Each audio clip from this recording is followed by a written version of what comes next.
নমস্কাৰ। বেদিক এষ্ট্ৰলজি আছামৰ সকলো বন্ধু বান্ধৱীলৈকে মোৰ আন্তৰিক অভিনন্দন জ্ঞাপন কৰিলোঁ। বন্ধু বান্ধৱীসকল, মই আজি লৈ আহিছোঁ বাস্তুৰ এটা ভিডিঅ' যে আমি বসবাস কৰা ভূখণ্ডৰ যদি কোনকেইটা বৃদ্ধি হয় বা কোনকেইটা কেতিয়াবা হ্ৰাস হয় অৰ্থাৎ কটা হয়, তেনেহ'লে ইয়াৰ পৰা ঘৰৰ মূল ব্যক্তিজনৰ ওপৰত কেনেধৰণৰ বাস্তুৰ প্ৰভাৱ পৰে এই বিষয়লৈ ভিডিঅ'টো আনিছোঁ। সম্পূৰ্ণ চালেহে আপোনালোকে গম পাব। আমি জানো যে প্ৰাচীন কালৰে পৰাই বসবাসৰ কাৰণে সাধাৰণতে আয়তাকাৰ বা বৰ্গাকাৰ ভূমিৰ ব্যৱহাৰ কৰা হৈছে, কিন্তু বৰ্তমানৰ সময়ত বিশেষকৈ চহৰাঞ্চলত একমাত্ৰ অকণমান মাটি এটুকুৰাতেই ঘৰ এটা বনাবলগীয়া হয় আৰু বহু সময়ত আয়তাকাৰ বা বৰ্গাকাৰ ভূমি পোৱা নাযায়। কেতিয়াবা পালেও আমাৰ বাস্তুসন্মতভাৱে নহয়, কাৰণ আমাৰ বাস্তুৰ জ্ঞানৰ সাম্যক জ্ঞানৰ কাৰণে আমি এই বিষয়ে মন নিদিওঁ। ফলত ইয়াৰ অশুভ ফল ভুগিবলগীয়া হয় সেই ঘৰত বসবাস কৰা বাসিন্দাসকলে আৰু বিশেষকৈ মুৰব্বীজন। প্ৰথমতে ভূখণ্ডই হওক বা ফ্লেটেই হওক বা ভৱনটোৱেই হওক, যদিহে দিশকেইটা কটা বা বঢ়া হয়, ইয়াৰ প্ৰভাৱ ঘৰখনৰ বাসিন্দাসকলৰ ওপৰত কেনেধৰণে হয় চাওঁ আহকচোন। যদিহে ভূখণ্ড বা ঘৰটো আগ্নেয়কোণ বৃদ্ধি হৈ থাকে, তেনেহ'লে ঘৰৰ মূল ব্যক্তিজনৰ যথেষ্ট ধনৰ কষ্ট হয় আৰু দৰিদ্ৰতা আহে ঘৰখনলৈ। আৰু যদিহে ভূমিয়ে হওক বা ঘৰখনেই হওক পূবৰ পৰা পূব দক্ষিণ পূব বৰ্ধিত হৈ থাকে, তেনেহ'লে সেই ঘৰখনৰ সন্তানহীন, অৰ্থাৎ সন্তান হ'লেও এটা সন্তানেই হয়। আৰু যদিহে অকল পূৰ্বৰ আগ্নেয় বৰ্ধিত হয়, তেতিয়াহ'লে পৰিয়ালত হাই কাজিয়া, কলহ, মতভেদ আৰু আৰ্থিক কষ্টৰ সন্মুখীন হৈ থাকিব লগা হয় ঘৰখনৰ বাসিন্দাসকলৰ। আৰু যদিহে অকল আগ্নেয়কোণটোহে বৰ্ধিত হয়, তেনেহ'লে প্ৰথমতে আৰ্থিক লাভ হ'ব ঠিকেই, কিন্তু কোৰ্ট কছাৰী বেমাৰৰ ক্ষেত্ৰত যথেষ্ট খৰচ বৃদ্ধি হয়। দক্ষিণ ফালৰ পৰা যদি আমি বাঢ়ি আহি আগ্নেয়কোণটো যদি বৰ্ধিত হয়, তেনেহ'লে পাৰিবাৰিক কাজিয়া, মানসিক কষ্ট, ধন নাশ আৰু অশান্তি হয় ঘৰখনত। আৰু যদি আগ্নেয়কোণটো কটা হয়, তেনেহ'লে কিন্তু সুখ সমৃদ্ধি ঐশ্বৰ্যশালী বৃদ্ধি হয় আৰু দীৰ্ঘায়ু হয়, নাম যশ বৃদ্ধি, চৰকাৰী ক্ষেত্ৰতো মান সন্মান লাভ হয়। নৰিত্ৰকোণ বৃদ্ধি মানে ঘৰৰ মালিক সঘনাই ৰোগ, শত্ৰুৰ দ্বাৰা কষ্ট, সম্পত্তি নাশ হয়। আৰু দক্ষিণৰ ফালৰ পৰা বৰ্ধিত হৈ যদি নৰিত্ৰকোণটো বৃদ্ধি হয়, তেনেহ'লে ঘৰৰ মালিকৰ দুৰাৰোগ্য ৰোগ, মৃত্যু ভয়, অকাল মৃত্যুৰ ভয় হয়। আৰু অকল নৰিত্ৰকোণটো যদি বৃদ্ধি হয়, তেনেহ'লে শত্ৰুৰ ভয়, ঋণ, নিজ কাৰ্যৰ প্ৰতি আসক্তি হয় ঘৰৰ মালিকজন, অৰ্থাৎ মুৰব্বীজন। আৰু পশ্চিমৰ ফালৰ পৰা বৰ্ধিত হৈ আহি যদি নৰিত্ৰকোণটো বৃদ্ধি হয়, তেনেহ'লে ধনহানি, ঘৰৰ মালিকে অসৎ সংগৰ লগত পৰি ধনৰ খৰচ কৰে আৰু সময়ত কাম সম্পূৰ্ণ নকৰাৰ ফলত অধিক লোকচান হৈ থাকে তেওঁৰ জীৱনত। আৰু যদি নৰিত্ৰকোণটো কটা হয়, তেনেহ'লে কিন্তু ঘৰৰ মালিকৰ গৌৰৱ প্ৰাপ্তি, বংশ বৃদ্ধি, সুখ সম্পদা আৰু নিৰোগী হৈ থাকে। আৰু যদি বায়ৱ কোণটো বৰ্ধিত হৈ থাকে, তেনেহ'লে সকলো ফালৰ পৰাই বাধাৰ কাৰণে ধনহানি, দুখ, অশান্তি, পুত্ৰৰ লগত মনোমালিন্য হৈ থাকে জীৱনত।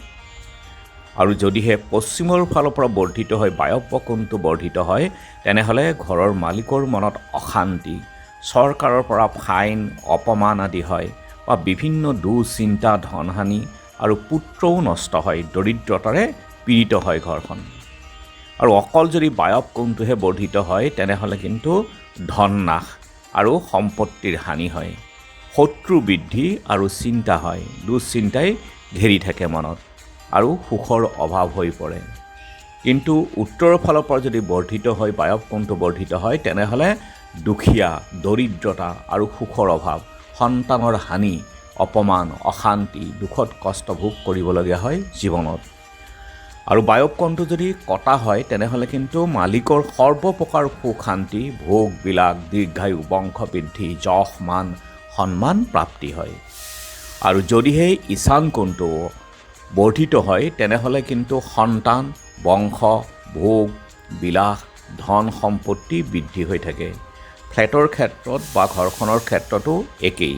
ঈশান কোণটো যদি যিমানেই বৰ্ধিত হয়, সিমানেই সম্পদ লাভ হয় আৰু সুখ সম্পদো পাৰিবাৰিক ক্ষেত্ৰতো সমৃদ্ধি লাভ হয়, সুখ হয়।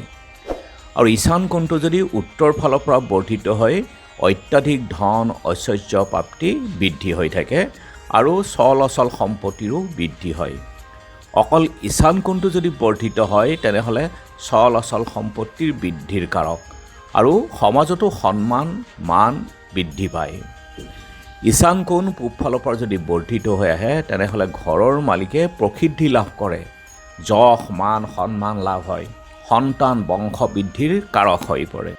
আৰু যদিহে ঈশান কোণটো কটা হয় বা হ্ৰাস হয় তেনেহ'লে সেই ভূমিত বসবাস কৰা পৰিয়ালৰ সন্তানহীন ধন নাশ হয়, দৰিদ্ৰতা আহে, সুখ সমৃদ্ধি নাথাকে আৰু অনবৰতেই পৰিয়ালত ৰোগ বৃদ্ধি হৈ থাকে। আৰু যি ভূমিৰ আগ্নেয় আৰু নৰিত্ৰ কোণ বৃদ্ধি হয় সেই ভূমিৰ মালিকৰ পাৰিবাৰিক কাজিয়া পেচাল, অগ্নি ভয় আৰু বংশনাশৰ কাৰণে সদায় দুখী হৈ থাকে। আৰু যদিহে কোনো ভূমিৰ আগ্নেয় কোণ কটা আৰু নৰিত্ৰ বৰ্ধিত হয় তেনেহ'লে কুকৰ্মৰ প্ৰতি আসক্তি আৰু নিৰ্ধনী হয়। আৰু যদিহে নৰিত্ৰ কোণটো কটা আৰু আগ্নেয় কোণ বৰ্ধিত হয় তেনেহ'লে ৰোগ ব্যাধি, আগ্নেয় ভয়, কাজিয়া পেচাল হৈ থাকে জীৱনত। আৰু যদিহে নৰিত্ৰ আৰু বায়ৱ বৰ্ধিত হয় তেনেহ'লে সেই ভূমিত বাস কৰিলে ৰোগ শত্ৰুৰ ঋণৰ কাৰণে কষ্ট হয়। আৰু যদিহে নৰিত্ৰ কোণ কটা আৰু বায়ৱ বৰ্ধিত হয় তেন্তে ঘৰৰ মালিকৰ পত্নী দুৰাৰোগ্য ৰোগত কষ্ট, শত্ৰু আৰু মানসিক অশান্তি হয়, সুখৰ অভাৱত দুখী হয় জীৱনটো আৰু সেই ঘৰত বসবাস কৰাটোৱেই অশান্তিময় হৈ পৰে। যদিহে বায়ৱ আৰু ঈশান কোণ দুয়োটাই বৰ্ধিত হয় তেনেহ'লে ধন ঐশ্বৰ্য লাভ হয় যদিও ৰোগত কষ্ট ভোগ কৰিবলগীয়া হয়, কাৰণ বায়ৱ কোণটো বৰ্ধিত। আৰু বায়ৱ যদি কটা হয়, ঈশান কোণটো যদি বৰ্ধিত হয় তেনেহ'লে সেই ভূমিৰ মালিকৰ সৰ্বাতোপকৰ প্ৰকাৰৰ সুখ ভোগ হয়, যশ মান সন্মান লাভ আৰু বংশৰো বৃদ্ধি হয়। যদি ঈশান কোণ কটা আৰু বায়ৱ বৰ্ধিত হয় তেনেহ'লে শত্ৰুৰ সংখ্যা বৃদ্ধি হয়, সন্তানো নাশ হয়। আৰু যদিহে আগ্নেয় আৰু ঈশান কোণ দুয়োটাই বৰ্ধিত হয় তেনেহ'লে আয় যিমানেই হ'ব সিমানেই খৰচো হ'ব, ঋণ আৰু দৰিদ্ৰতাও বৃদ্ধি হ'ব। যদিহে আগ্নেয় কোণটো কটা আৰু ঈশান বৰ্ধিত হয় তেনেহ'লে সেই ভূমিত বাস কৰা মালিকৰ নিৰোগী, সুখ সম্পদা, সন্তান সুখ, সন্তান বৃদ্ধি আৰু সৰ্বতোপ্ৰকাৰৰ সুস্বাস্থ্যৰ গৰাকী হৈ থাকে।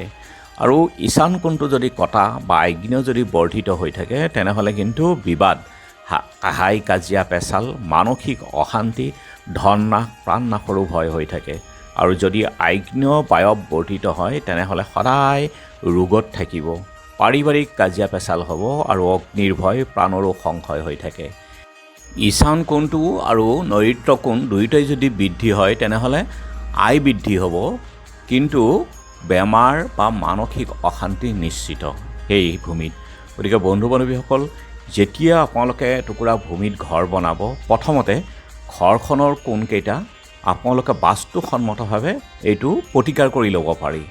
গতিকে তাৰ কাৰণে আপোনালোকে কোনো এজন বাস্তুৰবিদৰ লগত আপোনালোকে কথা পাতক আৰু সেই অকণমান খৰচৰ কাৰণে আপোনালোকে চিন্তা নকৰি সুখেৰে থাকক, ঘৰখন সুন্দৰভাৱে বাস্তুসন্মতে বনাওক। ধন্যবাদ।